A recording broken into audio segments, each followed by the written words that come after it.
तो ये हमारे पास क्रय बही यानी परचेज बुक है। अब इसके बारे में हमें देखना है, पहले ही बता दिया है, पिछली वीडियो में बता दिया था कि उधार खरीदे माल का लेखा जिस बही में किया जाता है उसे क्रय बही कहते हैं। अब नगद क्रय का लेखा रोकड़ बही में किया जाता है। उधार क्रय करने पर विक्रेता से बीजक प्राप्त होता है यानी इनवॉइस, जिस पर माल का विवरण, माल का मूल्य, व्यापारिक छूट आदि सभी प्रमुख बातें, शर्तें लिखी रहती हैं। इसी बीजक से माल का मिलान किया जाता है। इसी कारण इस बही को बीजक बही भी कहा जाता है यानी इनवॉइस बुक भी कहा जाता है। और प्रत्येक बीजक पर एक क्रम संख्या डाल दी जाती है और इनको फाइल कर दिया जाता है यानी इनको नत्थी कर दिया जाता है।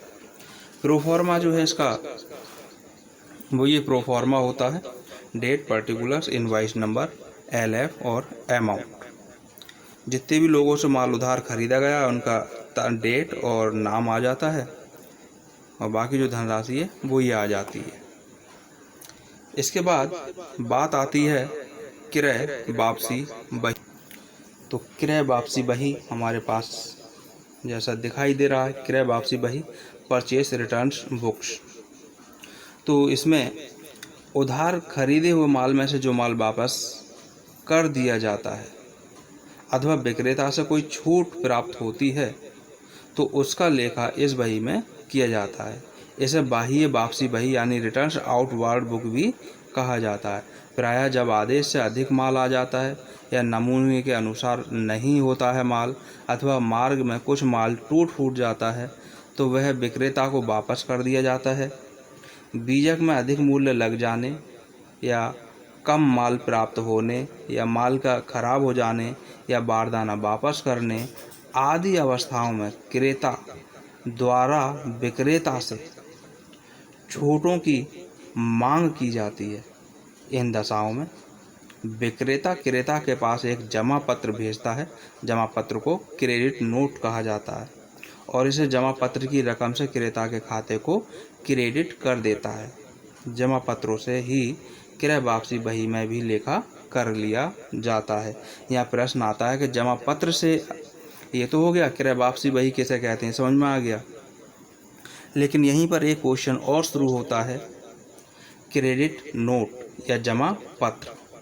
तो विक्रेता द्वारा जो छूट दी जाती है, जो जमा पत्र भेजा जाता है, जिससे क्रेडिट कर दिया जाता है, उसी को जमा पत्र या क्रेडिट नोट कहा जाता है। तो ये हमारे पास क्रय वापसी बही और क्रेडिट नोट की यहाँ पर बात हो गई। इसके बाद विक्रय बही यानी सेल्स बुक। तो पिछली वीडियो में भी बता दिया था कि इस बही में उधार बेचे गए यानी विक्रय का लेखा किया जाता है और इसमें भी जो बीजक होते हैं उसके नंबर इसमें डाल दिए जाते हैं, इसकी प्रति लगा दी जाती हैं उसमें। तो ये विक्रय बही में उधार का लेखा होता है और इसका जो प्रोफॉर्मा होता है क्रय बही की ही तरह होता है, जैसा ये दिखाई भी दे रहा है। ये एग्जाम्पल है और इसके न्यूमेरिकल तो सब कराएंगे, उसमें सब समझ में आ जाएगा। तो जिन जिन को माल बेचा गया है उनके नाम, बीजक संख्या और रुपए इसमें लिख दिए जाते हैं। विक्रय बही की तरह विक्रय वापसी भी होती है। तो विक्रय वापसी, जो माल बेच दिया था उसमें से कुछ माल वापस अगर आता है तो उसका लेखा विक्रय वापसी बही में किया जाता है।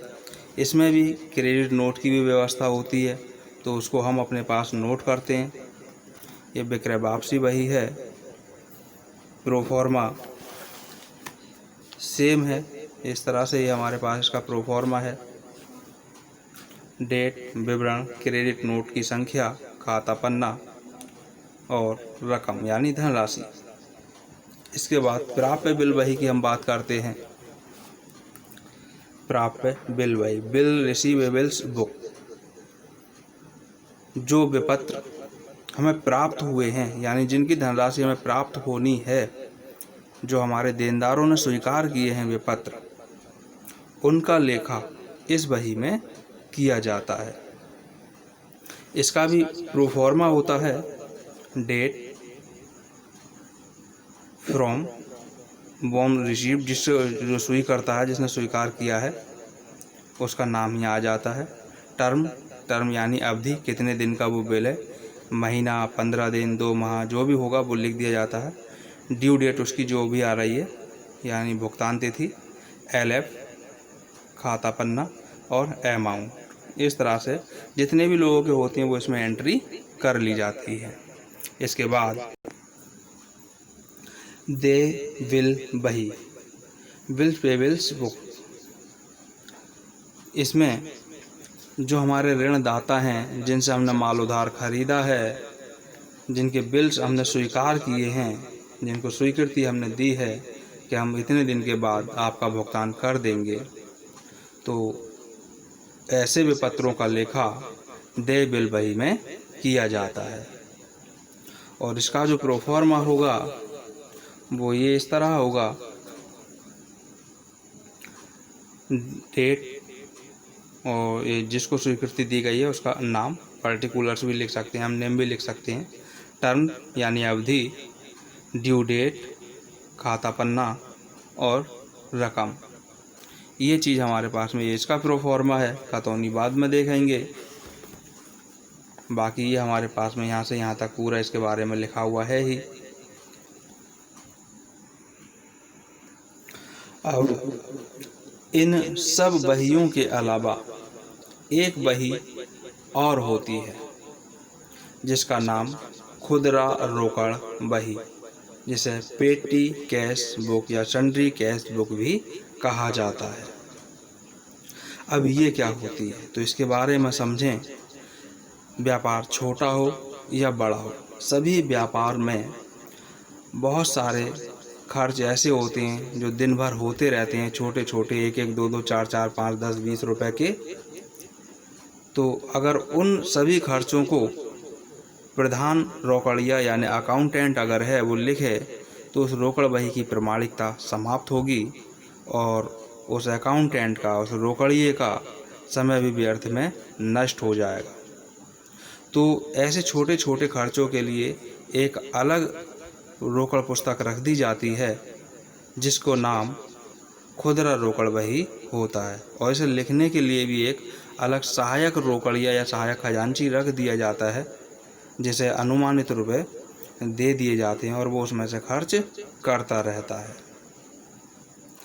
तो ये पूरा यहाँ लिखा हुआ है, इसके बारे में आप इसको नोट कर लेंगे, लिख लेंगे। बात आती है खुदरा रोकड़ बही की अग्रदाय पद्धति।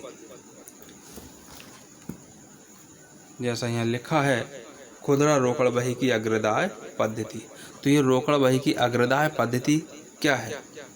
जैसा मैंने अभी ऊपर बताया कि एक सहायक रोकड़िया इन छोटे छोटे खर्चों के लिए रख दिया जाता है। तो अनुमान लगा लिया जाता है कि पूरे महीने में, पूरे 1 महीने में ये छोटे छोटे खर्च लगभग 100 रुपये का खर्च है, तो उसे 100 रुपये एडवांस में दे दिए जाते हैं सहायक रोकड़िया को और वो उनमें से खर्च करता रहता है। लेकिन जिन चीज़ों की भी रसीद मिल सकती है, प्रमाण मिल सकते हैं, वो इनको लिखता रहता है और प्रमाणक जो भी है वो उसके साथ में नत्थी करता रहता है। और पूरे महीने भर के जो भी खर्च होते हैं वो प्रधान रोकड़िया के पास में जांच के लिए प्रस्तुत कर देता है और जितना भी खर्चा हुआ होता है उस सारे खर्च को प्रधान रोकड़िया अपनी रोकड़ बही में एंट्री कर लेता है और जितना रुपया खर्च हुआ होता है उतना रुपया फिर अगले महीने के लिए एडवांस इसको दे देता है, अग्रिम में दे दिया जाता है। यानी इसे अग्रिम में एडवांस धनराशि प्राप्त हो जाती है। इसीलिए इस रोकड़ बही का पद्धति जो है उसे अग्रिम या अग्रदाय पद्धति कहा जाता है।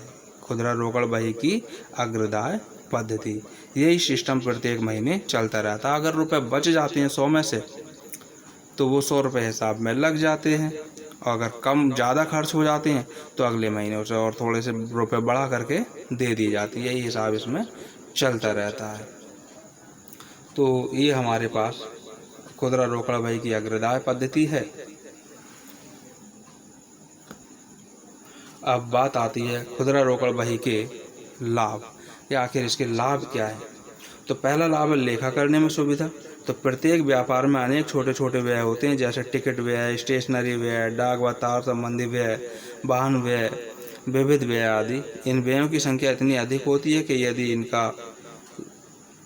इन सब का लेखा रोकड़ बही में किया जाए तो लेखा करने में बहुत असुविधा होगी और अनावश्यक रूप से समय व शक्ति का अपव्यय होगा। अतः इन व्ययों को आवश्यक मदों में विभाजित करके खुदरा रोकड़ बही में लिख दिया जाता है और लेजर में इन्हीं मदों के खाते खोल लिए जाते हैं। भुगतान करने में सुविधा रहती है, रोकड़ बही की प्रामाणिकता बनी रहती है, खुदरा व्ययों की तुलना संभव हो जाती है। इसका प्रोफॉर्मा मैं एक दिखा देता हूँ कि इसका प्रोफॉर्मा कैसे होता है। ये खुदरा रोकड़ बही का प्रोफॉर्मा होता है। जो भी धनराशि मिलती है रिसीप्ट्स में यहाँ लिख जाती है। फिर जैसे जैसे खर्च होती हैं डेट, CVF नंबर यहाँ पे आ जाता है, पर्टिकुलर्स, बाउचर नंबर और यहाँ टोटल पेमेंट, इन सब का जो भी टोटल आता है वो यहाँ हो जाता है। यहाँ ये डिवाइडेशन कर लिया गया है। Printing and stationery, postage and telegram, conveyance, carriage and cartage, इन दोनों के एक साथ ले लिया है। कुली चार्ज, इस तरह से सारे मिस्कुलेशंस, ये सारे हमारे सब इस तरह से होते हैं। जो भी खर्चे होते हैं वो सब जुड़ करके यहाँ आ जाते हैं और इस तरह से ये बैलेंस इसका जो बचता है वो आ जाता है। तो जब इसको न्यूमेरिकल कराएंगे सब समझ में आ जाएगा। तो आज के लिए इतना काफ़ी है। इनको सब चीज़ों को अपने पास नोट कर सकते हैं।